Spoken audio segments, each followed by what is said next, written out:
Himanta Biswa Sharma, Modi of north east. दोस्तों, अक्सर हमने सुना है कि वक्त बदलते देर नहीं लगती। इसका ताजा उदाहरण आपको नॉर्थ ईस्ट इंडिया में देखने को मिल जाएगा। एक वक्त था जब भारत की राजनीति में बीजेपी की सिर्फ नाम मात्र की हिस्सेदारी थी, लेकिन आज बीजेपी नॉर्थ से लेकर साउथ और वेस्ट से लेकर ईस्ट तक अपने नाम का परचम लहरा रही है। साल 2014 में जब बीजेपी ने केंद्र की सत्ता संभाली थी, उस वक्त नॉर्थ ईस्ट के किसी राज्य में बीजेपी की सरकार नहीं थी। आज नॉर्थ ईस्ट के सभी राज्यों में बीजेपी और उसके सहयोगी दल सत्ता में काबिज हैं। 4 राज्यों में बीजेपी के मुख्यमंत्री हैं और बाकी 4 में नेडा यानी नॉर्थ ईस्ट डेमोक्रेटिक अलायंस की सरकार है। इसके अलावा इस क्षेत्र में 2014 में बीजेपी 25 में से सिर्फ 8 लोकसभा सीटें जीत पाई थी। आज उसके अपने 14 और एनडीए के 18 सांसद हैं। नॉर्थ ईस्ट में बीजेपी के सूर्योदय में मदद करने वाले और विभिन्न गठबंधनों को एक साथ लाने में एक व्यक्ति का महत्वपूर्ण योगदान है और उसका नाम है हिमंत बिस्व शर्मा। हिमंत बिस्व शर्मा असम के सीएम और भारतीय जनता पार्टी के बड़े नेता हैं, लेकिन उन्हें असम ही नहीं बल्कि पूर्वोत्तर के राज्यों में बीजेपी का चाणक्य कहा जाता है। प्रधानमंत्री नरेंद्र मोदी के कांग्रेस मुक्त भारत अभियान के तहत पूर्वोत्तर की जिम्मेदारी हिमंत बिस्व शर्मा को दी गई है। किसी समय कांग्रेस में अपनी राजनीति की शुरुआत करने वाले हिमंत बिस्व शर्मा आज पूर्वोत्तर में कांग्रेस को खासा नुकसान पहुंचा रहे हैं। हिमंत बिस्व शर्मा की मदद से भारतीय जनता पार्टी ने न सिर्फ असम में अपनी सरकार बनाई, बल्कि अरुणाचल प्रदेश, नागालैंड, त्रिपुरा और मणिपुर में भी अपनी सरकार बनाई। हिमंत बिस्व शर्मा की सफलताओं के कारण ही उन्हें पूर्वोत्तर का अमित शाह भी कहा जाता है। उत्तर पूर्व में इस समय देखा जाए तो सर्वाधिक चर्चित और लोकप्रिय चेहरा बिस्व ही हैं। उनके बयानों से लेकर उनकी रणनीति और उनके राजनीतिक गतिविधियों ने बीजेपी को नॉर्थ ईस्ट में एक अलग पहचान दिलाई है। तो चलिए आज हम हिमंत बिस्व शर्मा और उनके अब तक के राजनीतिक सफर के बारे में जानते हैं। Journey from student politics to Congress leader. एक विनम्र परिवार से आने वाले 52 साल के हिमंत बिस्व शर्मा का जन्म 1 फरवरी 1969 को गांधी बस्ती उलूबारी, गुवाहाटी में हुआ था। वो एक असमिया बामुन परिवार से ताल्लुक रखते हैं। हिमंत बिस्वा के पिता कैलाश नाथ शर्मा एक प्रसिद्ध कवि और लेखक हैं और माता मृणालिनी देवी साहित्य सभा से जुड़ी हुई हैं। उनके परिवार में किसी का भी राजनीति से लेना देना नहीं रहा। शर्मा ने अपनी शुरुआती पढ़ाई गुवाहाटी कामरूप एकेडमी स्कूल से की है। कहते हैं कि पूत के पांव पालने में ही दिख जाते हैं।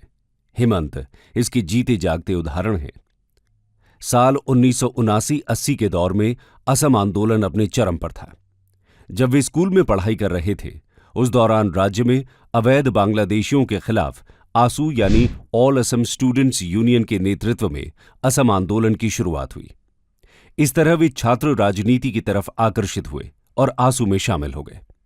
इसी दौरान हिमंत की मुलाकात प्रफुल्ल कुमार और भृगु कुमार से हुई। ये दोनों नेता उस दौरान असम में बढ़ रहे अवैध प्रवासियों और घुसपैठियों को लेकर चल रहे आंदोलन की अगुवाई कर रहे थे। इनके साथ गली मोहल्लों की चौपाल से लेकर मंच तक व्यवस्था में कई लोग लगे हुए थे और इसमें एक 10 साल का लड़का भी शामिल था। इतने छोटे बालक को इतना आगे लोग देखते तो अचरज खाते। उस वक्त हिमंत को असम की राजनीति में विस्मय बालक के नाम से जाना जाता था। वंडर बॉय, जो महज 10 साल की उम्र में ही इन 2 दिग्गज नेताओं के काफिले के साथ राजनीति में शामिल हो चुका था। आसू में रहते समय हिमंत हर शाम प्रेस के लिए प्रेस विज्ञप्ति और सामग्री ले जाने का काम किया करते थे। कुछ साल बाद आसू ने उन्हें गुवाहाटी इकाई का महासचिव बना दिया। हिमंत ने ग्रेजुएशन करने के लिए कॉटन कॉलेज गुवाहाटी में दाखिला लिया। कॉटन कॉलेज का आदर्श वाक्य है, अपरम तेन वेद्वयम। ये कठोपनिषद की सूक्ति है, जिसका अर्थ है एकाग्रचित होकर अपने टारगेट को हिट करो। अब इसे इत्तेफाक कहें या कुछ और, लेकिन इस एक लाइन से आप हिमंत का पॉलिटिकल करियर परिभाषित कर सकते हैं, क्योंकि उनका हर एक कदम उनको अपने लक्ष्य की ओर आगे बढ़ा रहा था। वैसे इस कॉलेज का अपना एक समृद्ध इतिहास है। आज की तारीख में असम के 15 में से 7 मुख्यमंत्री कॉटन कॉलेज से ही आए हैं और हिमंत इस फ्रेंचाइजी की लेटेस्ट एंट्री हैं। 1992 में उन्होंने अपना पोस्ट ग्रेजुएशन पूरा किया। इसी दौरान वो लगातार 3 बार कॉटन कॉलेज यूनियन सोसाइटी के महासचिव चुने गए। हेमंत ने इस कॉलेज से राजनीति विज्ञान में पोस्ट ग्रेजुएट की पढ़ाई पूरी करने के बाद सरकारी लॉ कॉलेज से LLB की। बाद में राजनीति में रहते हुए उन्होंने गुवाहाटी विश्वविद्यालय से PhD की डिग्री प्राप्त की। हेमंता कॉलेज के दिनों में भी एक प्रखर वक्ता रहे हैं। वे एक अच्छे संगठक और रणनीतिकार हैं। योजना बनाने के बाद उसे जमीन पर उतारने की रणनीति उन्हें बखूबी आती थी। वो अपने कॉलेज के छात्र नेता के रूप में भी काफी लोकप्रिय रहे। इसी बीच उन्होंने 1994 में कांग्रेस ज्वाइन कर ली। हालांकि हितेश्वर साइकिया, जो कि उस वक्त असम के मुख्यमंत्री थे, उनके यहां हेमंत का आना जाना पहले से ही था। उस समय हेमंत को छात्र और युवा कल्याण के लिए बनी राज्य स्तरीय सलाहकार समिति में हितेश्वर की मदद से सदस्य सचिव बनाया गया। यहीं से हेमंत का राजनीतिक सफर शुरू हुआ। उनकी सक्रियता और कर्मठता को हितेश्वर साइकिया ने परख लिया था। इसी की बदौलत उन्हें पहली बार कांग्रेस ने 1996 में जालुकबाड़ी विधानसभा क्षेत्र से खड़ा किया। लेकिन इस सीट पर उनके सामने खड़े थे असम गण परिषद के कद्दावर नेता भृगु फुकर। जी हां, वही भृगु फुकर जिनके साथ हेमंत 10 साल की उम्र में घूमा करते थे, जिन्होंने हेमंत को स्टूडेंट पॉलिटिक्स के दिनों में सियासी पारी खेलना सिखाया था। हेमंत ने अपना पहला चुनाव अपने ही गुरु के सामने लड़ा। हालांकि इस चुनाव में हेमंत की हार हुई, लेकिन इस हार के बाद मिली एक सलाह ने हेमंत बिस्वा का जीवन बदल दिया। उनको ये राजनीतिक सलाह दी थी राजनीति के कद्दावर और माहिर खिलाड़ी तत्कालीन प्रधानमंत्री PV नरसिम्हा राव ने। उन्होंने हेमंत को एक मुलाकात में कहा कि कैंडिडेट हार भले जाए, लेकिन उसे अपनी सीट छोड़कर नहीं जाना चाहिए। ये सलाह हेमंत के लिए सफलता का मंत्र साबित हुई। हेमंत ने जालुकबाड़ी को नहीं छोड़ा। अगले 5 सालों तक गली गली जाकर लोगों से मिले, उनकी समस्याओं को सुना, उनकी हर तरह मदद की। उन्होंने जनसंपर्क का वही कॉटन कॉलेज का तरीका इख्तियार किया और लोगों से जुड़ते चले गए। 2001 में फिर से विधानसभा चुनाव हुआ। फिर से भृगु फुकन, फिर से हेमंत बिस्वा और फिर से वही चुनावी मैदान जालुकबाड़ी। लेकिन इस बार नतीजा उलट था। भृगु फुकर इस बार NCP के टिकट पर मैदान में थे, लेकिन इस बार हेमंत नौसिखिया नहीं थे। हेमंत ने 4 बांस 24 गज साध लिया था। जालुकबाड़ी सीट से हेमंत जीत गए। उन्होंने भृगु फुक्कन जैसे दिग्गज नेता को हरा दिया। इसके बाद हेमंत को असम की राजनीति में एक नई पहचान मिली। शुरू में हेमंत को कृषि और योजना एवं विकास विभाग में राज्य मंत्री बनाया गया, लेकिन 2006 में उन्हें स्वास्थ्य, वित्त मंत्रालय जैसे कई बड़े विभागों की जिम्मेदारी मिल गई और वे धीरे धीरे राज्य में मुख्यमंत्री तरुण गोगोई के बाद नंबर 2 की हैसियत में आ गए। राज्य में सक्रिय विद्रोही संगठनों को नियंत्रण करने से लेकर अवैध नागरिकों से जुड़े बड़े से बड़े मुद्दों पर हेमंत की राय जरूर मानी जाती थी। वे अपने काम से गोगोई के दाहिने हाथ बन गए थे। गोगोई ने उन्हें अपनी राजनीतिक क्षमता और प्रशासनिक क्षमता दिखाने का स्वतंत्र अवसर दिया। फिर चाहे हाग्रामा मोहिलारी की बोडोलैंड पीपल्स पार्टी को सरकार का साझेदारी बनाने की बात हो या कोई अन्य राजनीतिक निर्णय, हेमंत हर जगह मौजूद होते थे। वो एक तरह से असम के शैडो CM बन गए थे और ये उम्मीद करने लगे थे कि तरुण गोगोई के राजनीति से रिटायरमेंट के बाद उन्हें CM की कुर्सी सौंपी जाएगी। 2011 में कांग्रेस के विधानसभा चुनाव हुए, जिसमें कांग्रेस की जीत हुई और तरुण गोगोई CM बने। इस जीत का बड़ा श्रेय हेमंत बिस्वा को जाता है, क्योंकि इस दौरान चुनाव के प्रचार प्रबंधन की जिम्मेदारी पूरी तरह हेमंत के पास थी। इस बार भी हेमंत बिस्वा को एक महत्वपूर्ण मंत्रालय दिया गया। उन्हें शिक्षा मंत्री की जिम्मेदारी संभालने को मिली, लेकिन इस बार हेमंत बिस्वा और तरुण गोगोई के बीच राजनीतिक समीकरण कुछ बिगड़ने लगे। इसी दौरान एक चर्चा और थी, वो ये कि CM तरुण गोगोई अपने बेटे गौरव गोगोई को राजनीति में उतारने की तैयारी कर रहे हैं। तरुण गोगोई के बेटे गौरव गोगोई इंजीनियरिंग की पढ़ाई कर दिल्ली में नौकरी कर रहे थे, लेकिन जब पिता का निर्देश मिला तो उन्होंने पब्लिक एडमिनिस्ट्रेशन की डिग्री ली और राजनीति में एंट्री की। 2012-13 से उन्हें पार्टी के कार्यक्रमों में देखा जाने लगा। उधर राहुल गांधी का भी अमेरिका से लौटे गौरव गोगोई के प्रति झुकाव था। इन सब के बीच हेमंत खुद को साइडलाइन महसूस करने लगे। इसी दौरान दिल्ली में उनका आना जाना ज्यादा हुआ। वो विधायकों की लामबंदी करने लगे और कहने लगे कि असम की राजनीति में तरुण गोगोई की पकड़ ढीली पड़ रही है। लेकिन कांग्रेस के आलाकमान उनकी बातों पर ध्यान नहीं दे रहे थे। ऐसे में हेमंत का मन कांग्रेस से उखड़ने लगा। 2015 आते आते तरुण गोगोई और हेमंत के बीच अनबन बढ़ गई। ऐसे में कहा जाता है कि हेमंत ने बीजेपी नेताओं से संपर्क साधना शुरू कर दिया। अब 2014 में कांग्रेस ने असम के कैंडिडेट की लिस्ट निकाली तो हेमंत का ये संपर्क विपक्षी पार्टी के साथ और मजबूत हो गया। ऐसा इसलिए क्योंकि 2014 की लोकसभा चुनाव में तरुण गोगोई के बेटे गौरव गोगोई को असम की कालियाबोट सीट से टिकट दे दिया गया था।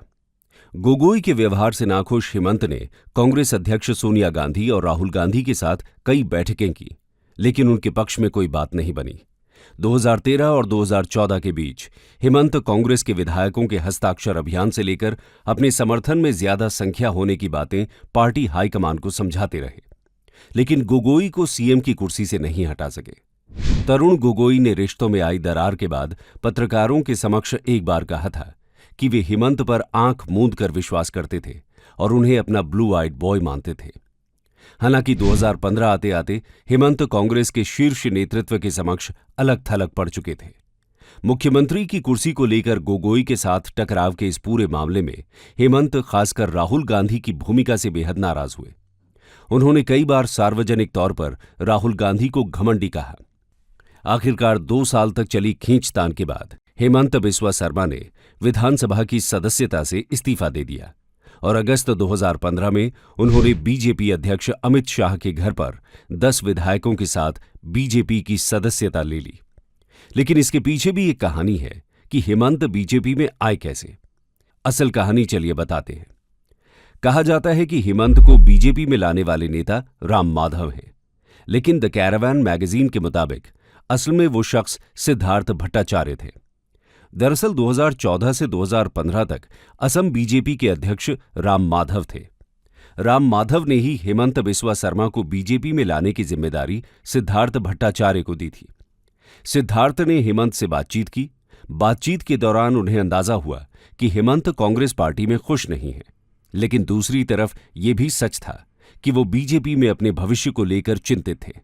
सिद्धार्थ ने बताया कि कुछ देर की बातचीत में ही मैं समझ गया था कि शर्मा एक बुद्धिमान व्यक्ति हैं और अति महत्वाकांक्षी भी। ये लगभग आग से खेलने जैसा है। उनके पास बहुत सारा पैसा और बहुत सारा समर्थन भी है। ये सारी बात उनके पक्ष में थी। इन्हीं वजहों से बीजेपी हेमंत को हर हाल में पार्टी में लाना चाहती थी। जुलाई 2015 में सिद्धार्थ हेमंत को दिल्ली लेकर आए। ये तय था कि वहां जाकर हेमंत बीजेपी ज्वाइन कर लेंगे, लेकिन हेमंत की तरफ से इस बात को किसी ने रिवील कर दिया और ये बात गुवाहाटी में बैठे सर्बानंद सोनोवाल के पास पहुंच गई। बता दें कि उस दौरान सर्बानंद सोनोवाल बीजेपी के एक जाने माने नेता थे। ये उस वक्त असम में बीजेपी के मुखिया भी थे और नरेंद्र मोदी कैबिनेट के मंत्री भी। सोनोवाल नहीं चाहते थे कि हेमंत बीजेपी में शामिल हों। उन्हें डर था कि हेमंत उनकी जगह ले सकते हैं। इसी डर के तहत सोनोवाल ने किरण रिजिजू के साथ मिलकर आनन फानन में एक प्रेस कॉन्फ्रेंस की। इस प्रेस कॉन्फ्रेंस में सोनोवाल ने हेमंत बिस्वा शर्मा का नाम लेकर लुई बर्जर स्कैम को लेकर गंभीर आरोप लगाए। बता दें कि लुइस बर्जर स्कैम एक ऐसा केस था जिसमें कथित तौर पर अमेरिका की कंपनी ने भारत में अपने प्रोजेक्ट पास कराने के लिए कई नेताओं को घूस दिया था। गोवा और असम में वाटर प्रोजेक्ट के सिलसिले में इस घूस को दिए जाने के इल्जाम सामने आए थे और इसी के साथ हेमंत का बीजेपी में आना टल गया। अब हेमंत के लिए स्थिति नाजुक हो चुकी थी। वो कांग्रेस से करीब करीब पल्ला झाड़ चुके थे और बीजेपी में आने से पहले ही विवाद हो गया था। माया मिली न राम जैसी स्थिति हो गई। कुछ दिनों बाद हेमंत और सिद्धार्थ अमित शाह से मिलने गए, जो उस वक्त बीजेपी के अध्यक्ष थे।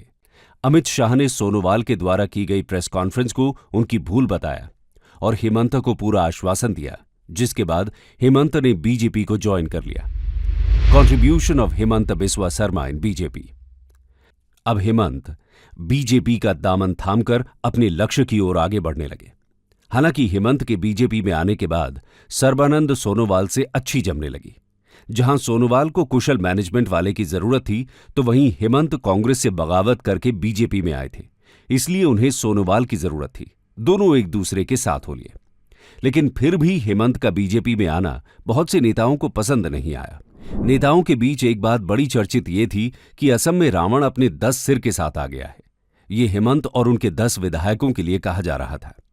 लेकिन हेमंत ने बीजेपी के इस अंदरूनी असंतोष को अपने मैनेजमेंट और पर्सनल लेवल पर उनके जो संबंध रहे हैं उनके दम पर मैनेज किया। बीजेपी ने हेमंत पर विश्वास कर साल 2016 में होने वाले चुनाव के लिए उन्हें पार्टी का संयोजक बनाया। इस दौरान प्रधानमंत्री नरेंद्र मोदी की लहर का असर था, लेकिन असम में बीजेपी की ऐतिहासिक जीत के पीछे हेमंत की अहम भूमिका थी।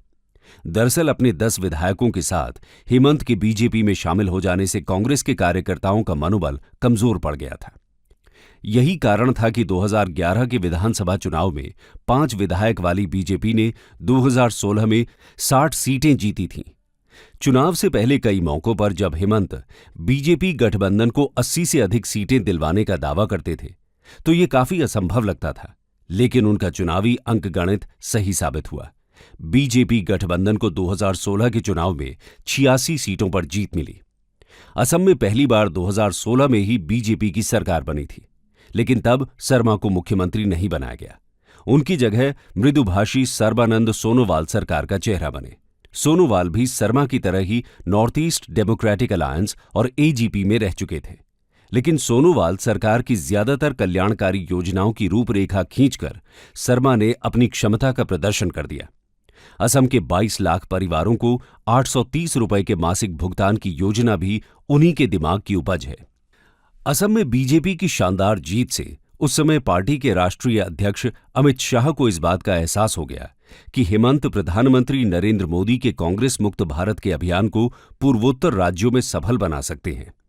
इसी मिशन के तहत 24 मई 2016 को नॉर्थ ईस्ट डेमोक्रेटिक अलायंस यानी नेडा का गठन हुआ और इसी के साथ शर्मा को नेडा का संयोजक बनाया गया और इसी के साथ हेमंत बीजेपी के अश्वमेध यज्ञ के घोड़े पर सवार होकर पूर्वोत्तर विजय की यात्रा पर निकल पड़े और एक के बाद एक आज वो पूर्वोत्तर में बीजेपी का राज कायम करते जा रहे हैं। नेडा के जरिए हेमंत को असम से बाहर अपनी काबिलियत दिखाने का अवसर मिला। इस कांग्रेस निरपेक्ष गठबंधन में उन पार्टियों को शामिल किया गया जो एनडीए में शामिल हुए बिना केंद्र सरकार और बीजेपी के साथ कदम ताल करना चाहते हैं। नेडा ने बीजेपी के कांग्रेस मुक्त भारत अभियान को भी बल दिया। इसी के तहत हाल के दिनों में हुए चुनावों में त्रिपुरा, मेघालय और नागालैंड में कांग्रेस की करारी हार हुई। बहरहाल जिस दौरान बीजेपी पूर्वोत्तर में कांग्रेस को हराने में लगी थी, उसी दौरान अरुणाचल प्रदेश में राजनीतिक उठापटक चल रही थी। जोड़ तोड़ और जुगाड़ की राजनीति में माहिर हेमंत ने एक ऐसा दांव खेला कि कांग्रेस छोड़कर पीपल्स पार्टी ऑफ अरुणाचल में शामिल हुए अरुणाचल प्रदेश के मुख्यमंत्री पेमा खांडू अपने 33 विधायकों को लेकर एक दिन के भीतर बीजेपी में शामिल हो गए। तब से अरुणाचल प्रदेश में बीजेपी का ही शासन चल रहा है।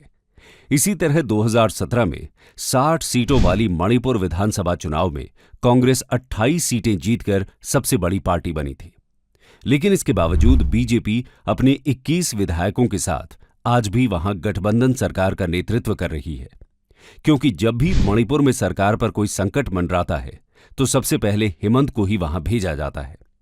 त्रिपुरा जैसे राज्य में बीजेपी की सरकार बनाने से लेकर मेघालय, मिजोरम और नागालैंड की सरकारों का पार्टनर बनने तक हेमंत ने पूर्वोत्तर राज्यों में कांग्रेस का सफाया करने में बड़ी भूमिका निभाई है।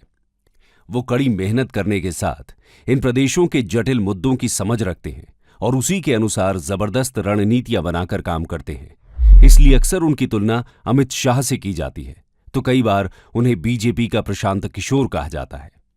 हेमंत के शानदार प्रदर्शन के दम पर ही बीजेपी ने 2021 में असम विधानसभा चुनाव में जीत हासिल की और 10 मई 2021 को वो प्रदेश के मुख्यमंत्री बन गए। ये सारी सियासी उपलब्धियां डॉक्टर हेमंत बिस्वा शर्मा के नाम हैं।